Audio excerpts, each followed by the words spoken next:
Dario's Trigger family of capos offers a buzz-free, in-tune performance for players of all kinds. They allow precise micrometer tension adjustment, ensuring the perfect clamping pressure, dialed into your exact playing preference, so you can set it and forget it.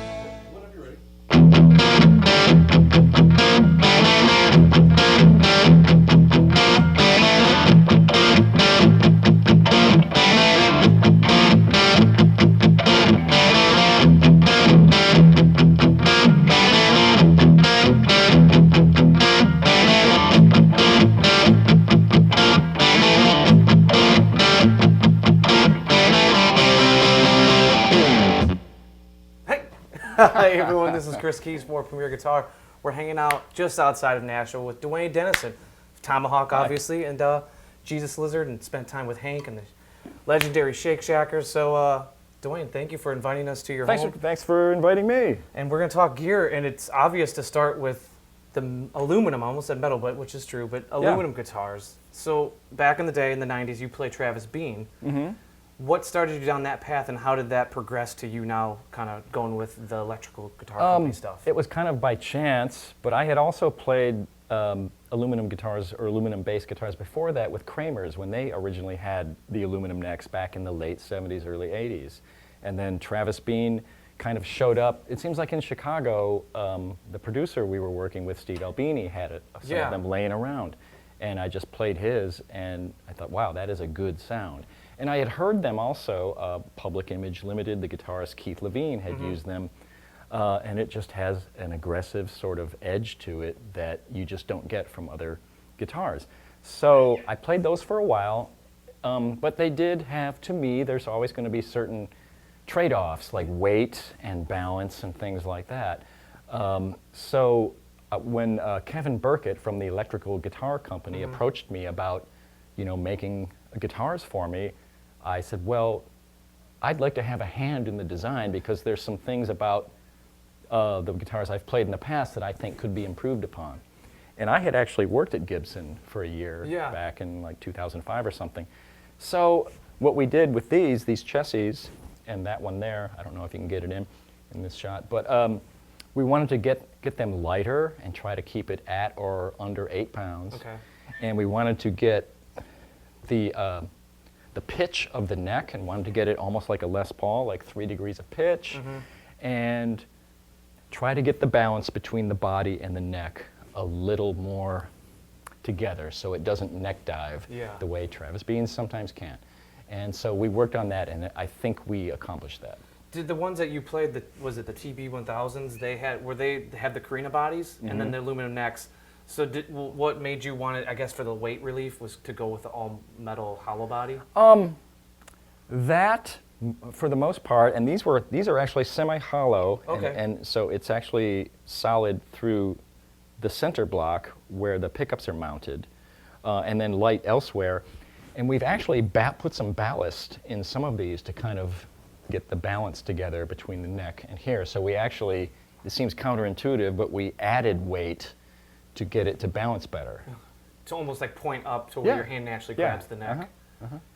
And obviously we'll get a shot of this and maybe we'll hear you play that in a little bit. Sure. But you got the double humbuckers here. What made you go with not only just P90s in this one, but you got a trio of them? 3 of them. Yeah. A couple of things. Number one, I've always liked the way they look, and this one is obviously a little more retro looking. I played this with Hank 3 and legendary Shack Shakers. So this almost looks like something Carl Perkins would play, but a little more kind of modern.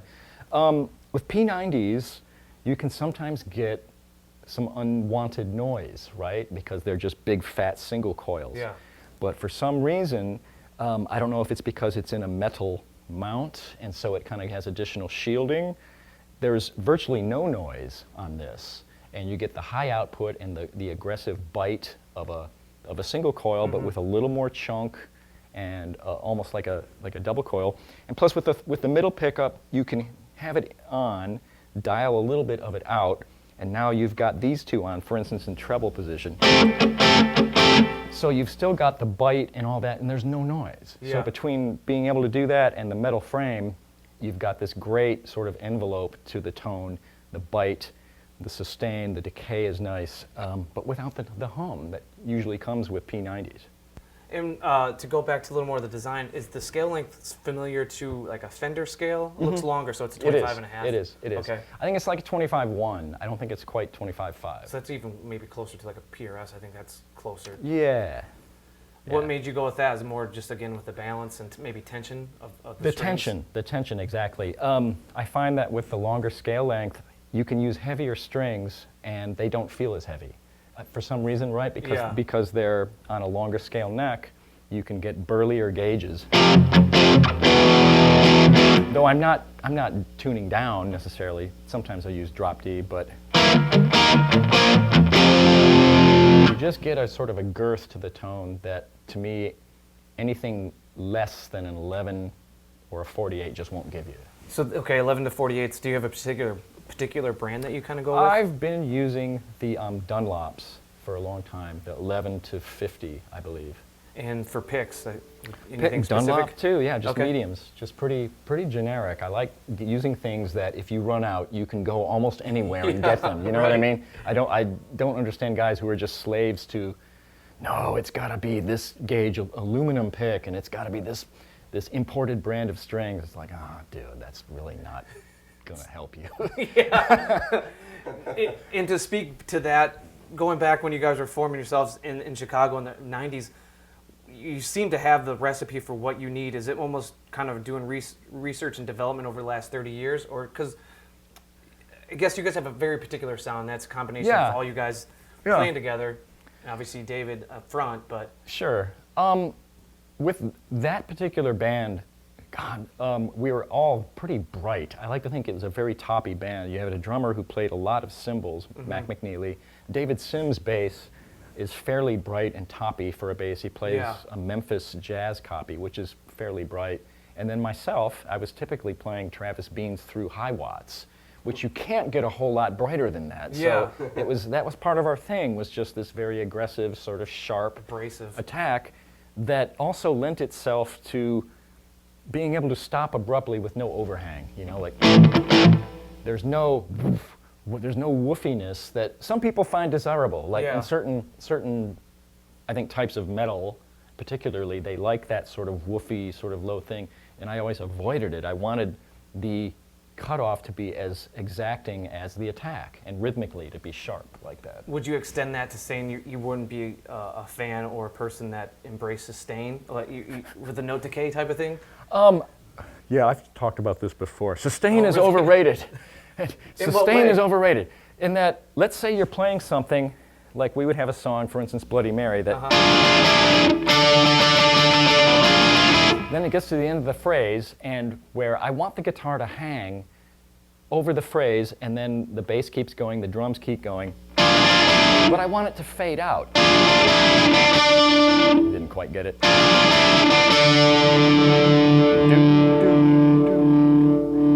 You know, it's not getting louder, it's not feeding back, it's just fading out nicely, and you can obviously do that yourself with your knobs and whatnot, but to me it just seems more natural for it to have the sound that allows it to do that. And there's certain types of pickups and string and amp combinations where you hit those notes and it just keeps getting louder, and you're fighting it. And that bothered me, and that was part of how the songs were written, that guitar parts would hang in the air, sort of overlap a new section of the song and then decay. And so I kind of would deliberately play with the pickups and play with the amp until I could get that. Well, that is one thing I really, truly enjoy, and I just saw you guys twice this year at Riot Fest, and again, just in Nashville not too long ago, is I think it led, the way you used Mary as an example is with David out front, and the way you guys play cohesively as a band, I guess the best way I can describe it is like there's tension between the music, and how the notes do decay or fade, and then just kind of David lurking on stage. And eventually in the crowd. But there's tension that is created through the way that you guys have designed your sound. Well, thanks. Yeah, that's, to me, what a big part of rock and roll, especially the more modern rock and roll, is. It's tension and release. It's this sort of like the suspense, and then something big happens. Or not, or you sort of twist it even more. Yeah, I'm with you on that. Well, I'm glad that we agree on something, Duane. What about pickups? Do you know specifically what the models of the P90s is? There something Kevin does himself? These are his. These are Okay. his, and man, I think they're my favorite P90s ever. They're very bright. They're very bright and sharp, yet they still have some body to them, some chunkiness to them.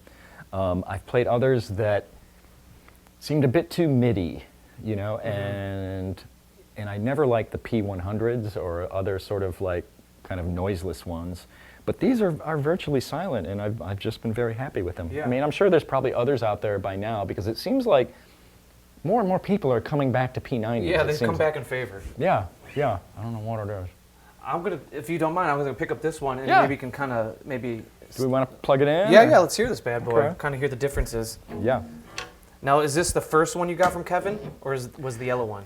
That was, and that's actually the Mach 2 version. The Okay. original one I got from Kevin had some sort of cat's eye F-holes That's to right. it, right?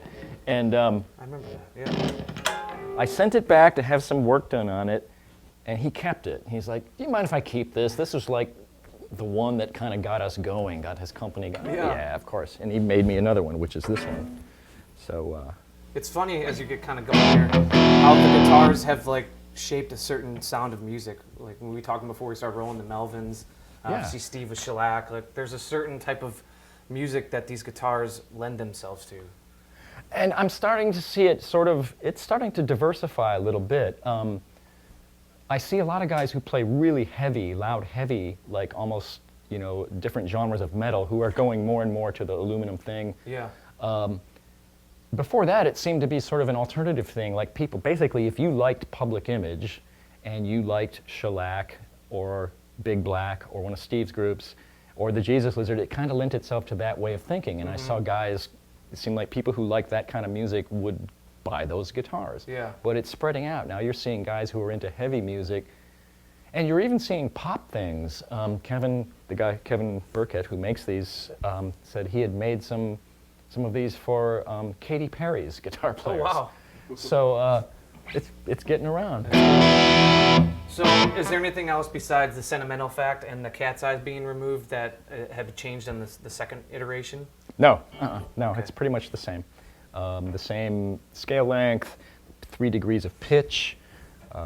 Is that something you've always known to really find that works for you, or is it something you picked up while working at Gibson? Exactly. Oh, really? Okay. When I was working there, it seems like other aluminum ones and Fenders, there's no pitch to them at all. They're very flat. And when I was younger, I couldn't put my finger on what it was that made them feel the way they did, and made me play.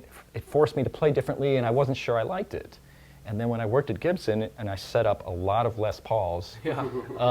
I noticed that there was almost never intonation problems. I thought I really came to admire the Les Paul design in that setting them up, it was rare when you ever had a problem with intonation or anything with those. And part of it, I was convinced, was it's more like a traditional stringed instrument where you've got that degree of pitch. So when you hold it up and look at it like that, Yeah. the body is flat, and then the strings come down at an angle like a traditional stringed instrument, like a violin, like a cello, or whatever. So I thought, well, if we could do that with an aluminum guitar, maybe that would be just the ticket. And I think I was right.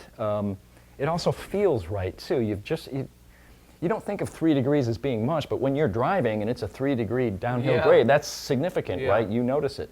Well, I think the same thing goes with this. And then when you're playing, your arm and wrist and shoulder, you feel it after a while, and it just feels more natural and just physically comfortable to play. And as I've gotten older, all those little things make a difference. Yeah. They all add up. Yeah. And to finish out kind of the attributes in this one, same design, Kevin designed pickups, humbuckers. No, these aren't actually. Kevin, he makes good humbuckers. Make Don't no be fooled, mistake. yeah. But these are burst buckers. Oh, okay. These are Gibson Steal burst 'em? buckers. Last day of work, put them in the pocket. No. No, we put these in. I just think those are great humbuckers. They're classic. They really are. Yeah. And housing them in a metal frame, I think does two things. Maybe just one thing. It focuses the tone a little more. It brings out more of a bite to the attack, and just focuses, sharpens that tone. It's almost like you're looking at it now through a lens and tweaking it just a little more. What people like, of course, about humbuckers, you've got a thick sort of chunkiness. But sometimes it can sound muddy or unusually opaque in a way that, to me, I don't like. And so somehow just having that little bit of metallic sheen to it just brings out, right? It brings out a little extra.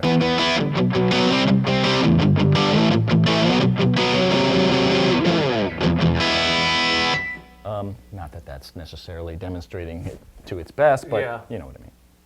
And while we were talking about amps, you mentioned that you played high watt, and I've seen with Marshalls back in the day.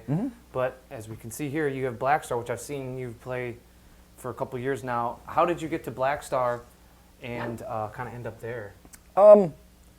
They just caught me at a time when I was kind of transitioning, and yeah, I played high watt and I played Marshall. I'm sorry to interrupt. Were they 100 watts? Yeah, okay. Yeah, those were beefy, Yeah.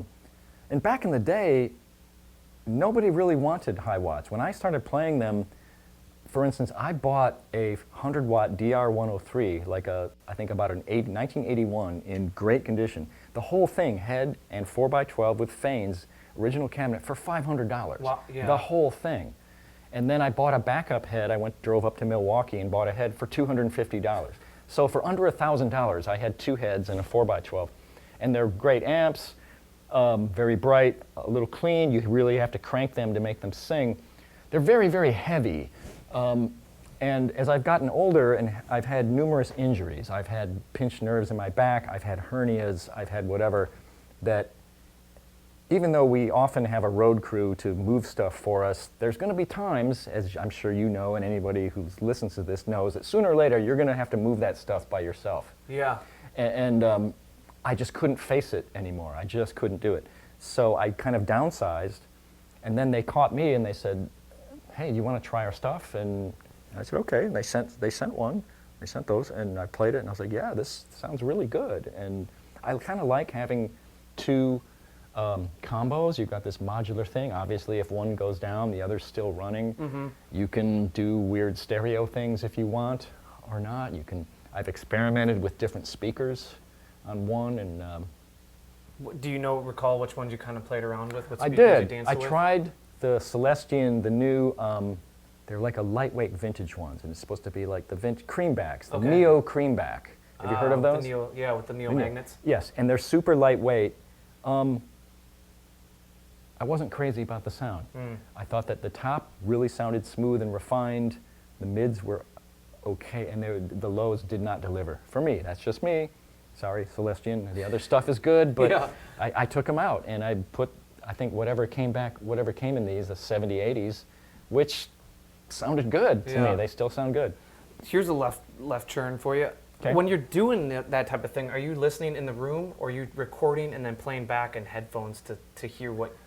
Because I'd be curious to know what you feel the most difference. Where you're like, oh, okay, I can hear the difference between what was just in there. Just in the room, okay. Just strictly, and then A-Bing, because I have the same amp. Ah, there you go. And so I would put them, I put one with the new speakers and left the originals in, and I would literally sit in front of it. And I had someone with me, too, listening, and I'm like, are you hearing what I'm hearing? Yeah. Like, yeah. Kind of going back and forth. Yeah. And, I'm sure this is different because we're sitting in your house here, but typically how would you set up a amp given a generic room? I know each room's different and it needs its own qualities, but typically how do you EQ an amp? Or is it all different? No, I can get the same sound from almost any amp. It makes me laugh sometimes. I used to have a full-on practice space on the edge of town, and I had everything in it. I had my Marshalls and high watts and everything, and whenever I would get something new, I would tweak it and dial it in until I thought it sounded good, until it sounded the way I want it to sound. And then I would go back to the old amp and play, and it sounded like a different version of what I just dialed in. You know what I mean? Yeah. So there's a certain sound I seem to always go for, which is like this, where I want the top to be bright and sharp and have a certain sizzle to it, but I want there to be some low-end girth. So almost the trebles and bass, if you can see, it's almost always like 7, and then cut the mids out, not totally scooped, but cut that back to, say, 4. So bass, treble 7, mids on 4, and then the drive about half to 2/3 of the way up.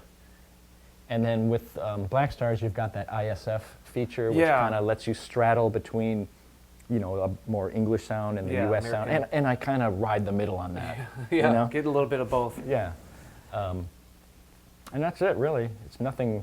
And these Fender Supersonics, it's the same thing. You can see there, I've got 7s all the way across, except for the middle. So I kind of back to 4. Yeah. And so I've seen you before, and it was always the TC G-Force that you played, and now we're looking at Helix to kind of transition to effects. Yeah. Which I guess before that I should start back in the day, and I got the rig diagrams and other publications that probably shouldn't name drop. You know, the back page, and you had no effects pedals, and we just got done talking. At least what they drew up. Yeah. And we just got done talking last year, Perry and I, with Brian Baker from Bad Religion, and part of obviously what they did was because they're punk rock, right? But also because they had so many people come on stage, and then you have David. And with David, so you couldn't do it. You couldn't have pedals because something would either get stolen or stepped on. Yeah, or unplugged, or you know, you've got your singer who's the human cannonball, and he's getting tangled up in everything and pulling everything apart. So is that kind of the method behind the madness, along with probably having a little more of a straight ahead approach? There was that and a certain aesthetic that you wanted it to be as stripped down and straightforward as possible. That you were not relying on gimmickry or anything like that. But over time, then after a few years of that, you say, well, I kind of like having different effects, and I kind of like having subtle things. So I started, like probably a lot of people, with the TC. They had that, what was it? The pitch modulator chorus flange pedal all in one. You remember those? Yeah. And I had one of those for a while, and I used to just keep it on the amp, and I would just go over there at the whatever start of what song, hit it, and leave it on, and not have it on the floor. Yeah. And then over time, that kind of changed, and then the old the 2290, which was kind of a chorus pitch modulator delay thing, and then that went away, and I would also keep that on the amp. And I had the floor unit too. I would eventually say, David, please stay away from this side. Just do whatever you want anywhere else, but stay away from my side. And by then, we're playing bigger places where there was actually security. So people weren't getting on the stage quite as much. Yeah. And I would usually put it right under the monitor so it had a little protection. And then I went to the G-Force and then used a MIDI controller for that. And it was kind of the same thing. I always kept backups, and I'd put it next to the monitor so there was a little bit of protection. And the G-Force, man, I used one of those for at least 10 years. And that's like, you know, what, eons, right? As far as effects, to use the same thing for 10 years. And then... did you have to replace things or get it like the hardware service? Almost never. Really? Almost never. TC stuff, I will say, I almost never had to have any work done on any of it. And we toured a lot. Yeah. I mean, with hundreds of shows a year. I mean, we played, in that 10-year period, we played about 1,000 shows, plus recording sessions, plus rehearsals, plus everything else. No, that stuff held up. So, a friend of mine, Bill Kelleher from Mastodon, recommended these. He goes, dude, you got to try it. I said, I'm a TC guy. He's like, I was a TC guy. I probably shouldn't say that. Yeah. Whatever. And I tried it, and I really liked it. And you can tweak the sounds, and you can arrange your things in a bank that suits you. I'm very simple when it comes to effects. And all other guys will say, oh, do you use the snapshot feature? Do you use it? I'm like, no. No. I've got some very basic... Yeah, do you want to show us some of the basic colors you got? Yeah. So I have a generic, what I would call my Rhythm 1. Which is basically just a touch of reverb and a touch of EQ to it. It's straight, fairly dry. Rhythm Guitar 2, which for me is a very subtle chorus.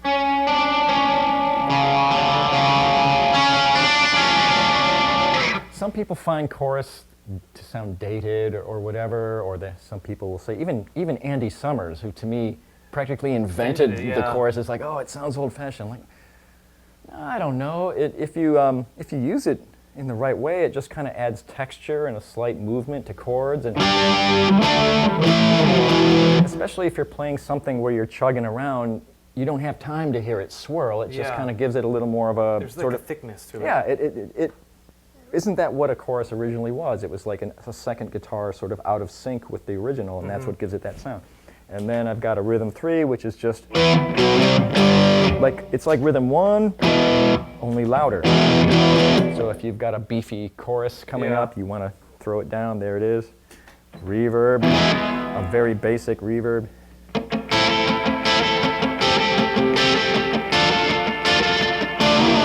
You can't play reggae without it, can you? Is this kind of basically set up from the last short run you guys did with Jesus Lizard? So this is what you would be using those nights? Yeah. This one I'm calling Lead 1. Lead 1, I really like the very basic effects, and I really like rockabilly guitar. Yeah. And I got to indulge myself a little bit in that style, playing with Hank 3, and then later with legendary Shack Shakers. Yeah. And I find that those effects are the ones I even use for the Jesus Lizard still, and no one seems to mind. And so this one, it's like I call it a slapback. And it just, to me, a slapback is so evocative, especially if you're using it for something that it's not necessarily meant for. For instance, we had a song, and when it goes to this high part,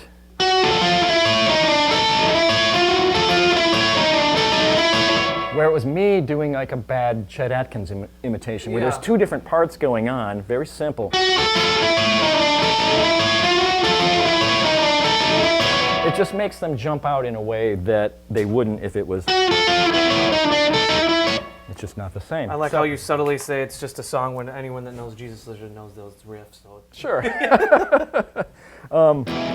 And then lead 2, which is more of a kind of a little bit of a boost in volume and with a slight delay to it, with a little bit of a tail.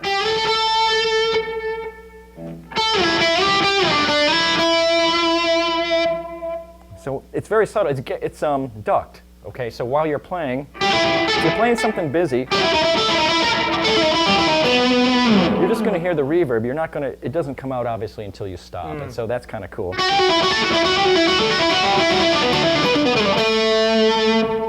And then you hear it on the end. So it kind of.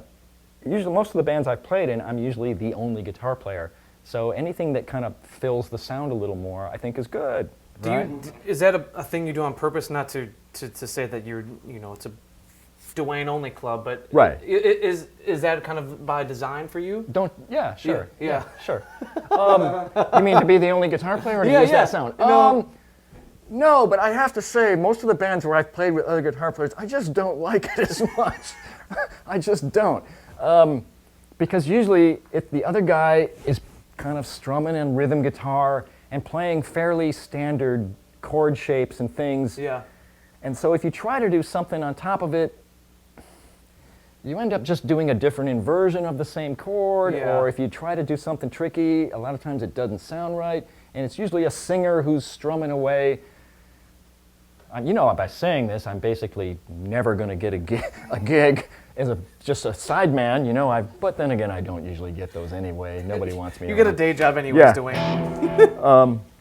So yeah, it does that. And then this lead 3 is a bit more extreme. It's got some drive, and it's got kind of a reverse sort of tail to it, and I just use it once in a while for a couple.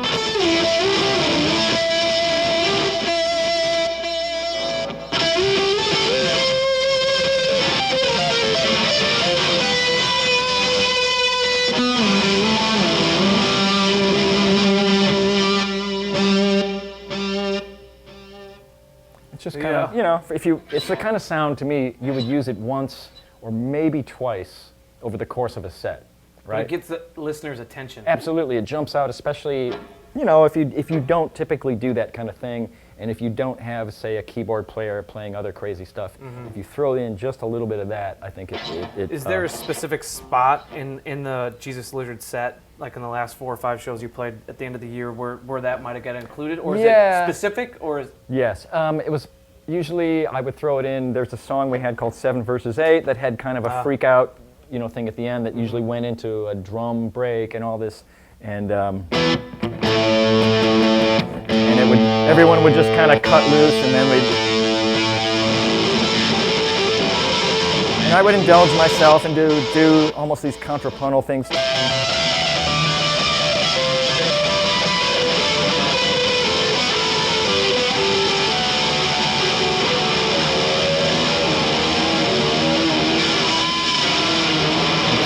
go, and I didn't have to work so hard. Yeah. You could just kind of let it go and let it go, and it's like I can relax for a minute, you know, just let it go. And then I don't know why I arranged this so, but then the last thing, of course, is just your basic tremolo.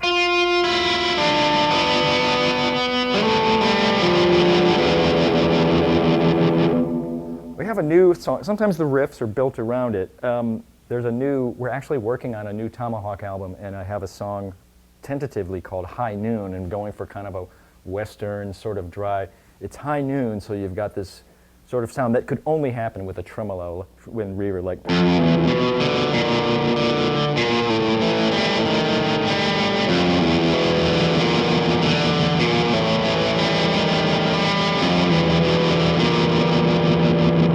So you've got Gary Cooper, Yeah. John Wayne walking down the middle of the street, and then David Bowie shows up.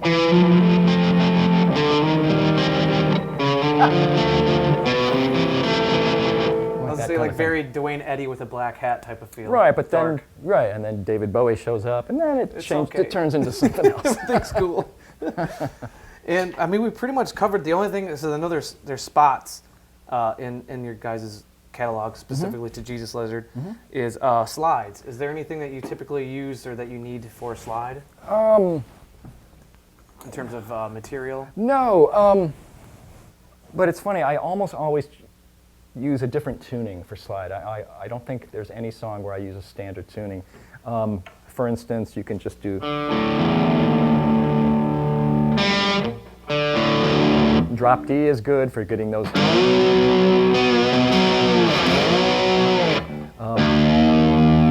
But the one I really like is kind of a minor in the middle. Now, what song would this be for? Actually, I didn't use the minor in the middle. I used drop G.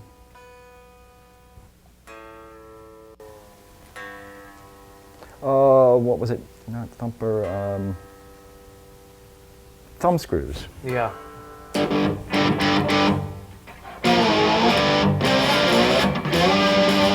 Slightly out of tune, but.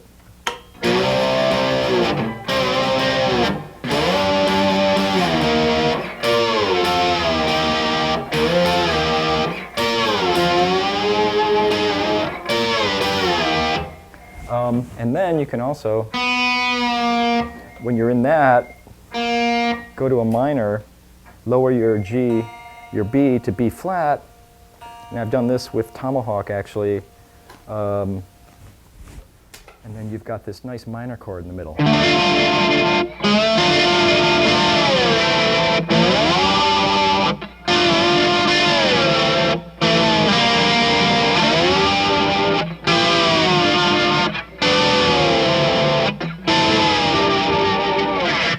Like that. It seems like if you're going to change your tuning, that's the time to do it. Yeah, with the slide. And it seems to be good news. I didn't know that, so I mean that's news to myself about the Tomahawk. And not to put you on the spot, Sure. but is there anything in the? I know that you guys have been playing a lot more shows, or at least to my awareness, for the Jesus Lizard. Or is it kind of just festival tour once a year type of thing? Are you guys looking to do a new record ever? Never say never. Never say never, because we never. To be honest, I didn't think any of us ever thought that we would, after we had originally broke up in 1999, we all kind of went our separate ways, and we moved. We had all been in Chicago, and then I ended up here, and David Sims is in New York, and David Yao's in LA, and Mac, our drummer, kind of stayed up there. None of us ever thought that we would play together again. We just did. We figured that part of our lives is over now, so let's all move on. And then we started getting, you know, these offers to do things. So as far as we never sat down and said, okay, now we should do another record. Yeah. But we're just the kind of people who always come up with new stuff anyway. And so, you know, we get together to rehearse and work on stuff to go play shows. It's just inevitable that somebody starts noodling on something and you say, what's that? And you say, oh, it's just this new thing, check it out. We're like, play it again, let's see. Oh, you know, I got a part that I think would sound good over that. And that's kind of how the songs evolve. And so it might happen. So you never know. Yeah. And lastly, I'd be remiss as a music fan to acknowledge that you have a tendency to work with really, I don't want to say flamboyant, but very extreme lead singers in a way that interact with the guitar in the band. You know, obviously David gets his reputation for crowd, but even just his vocal delivery that is so dynamic, and then obviously Mike, who does everything from video games to, you know, operas. So how do you get drawn to those characters, and how do you feel that helps invigorate, you know, guitar playing in the band as a whole? I just feel like that's kind of how it's worked out for me, even going back to the 80s. When I lived in Austin, Texas, I was in a band, Cargo Cult, that put an album up, and our singer was a guy named Biscuit, who was a flamboyant guy from the band called the Big Boys, one of the early punk rock bands, and he was openly flamboyant in a time when people weren't. Yeah. And so there's always been that. And then David Yao, Mike Patton, Hank Williams III is not your average guy that you see walking down the street. Yeah. J.D. Wilkes from the legendary Shack Shakers. I think part of it is just,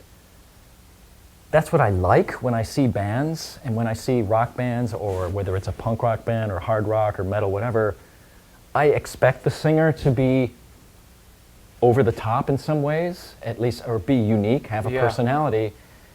And part of it is just, it fills the part of, to me, my personality that isn't necessarily there. I've always been a fairly serious musician. You know, I take it seriously, I practice, I study. You know, I like to laugh and hang out and do stupid stuff too, just like anyone, but I take the music seriously, and I just know that if you have a band where everyone is like that, it's not necessarily going to be entertaining. Yeah. And think, how many times have you seen bands where it just seemed too serious, where everyone, they're all really good, they're all really serious, but I want something crazy to happen. I want someone to fall down. I want something to break. Yeah. I'll go to a rock show and I'll think, that singer didn't scream once. What kind of show is it? What kind of rock show is it? He didn't scream once in the whole set. Like, no. Even when they're great singers, and I admire people who are great singers too, but this is different. And so for me, for a rock band, well, let's put it this way. If I were an actor, I think I would be a very good supporting actor. But I don't see myself as a leading man. Yeah. And I know this. That's a good way to put it. You know, and I think a lot of guys make that mistake.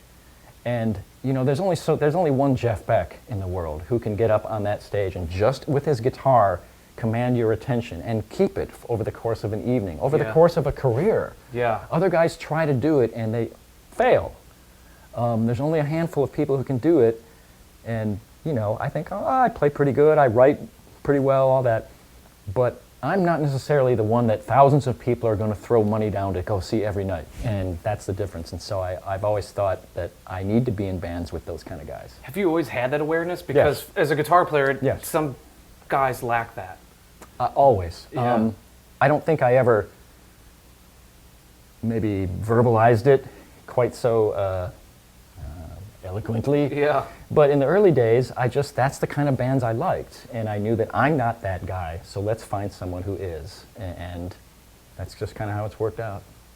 Well, that's a good way to end this interview, Duane. I appreciate you again opening the home to me and Perry. Oh, thank you so much. Thanks for, This is Chris Keys for Premier Guitar.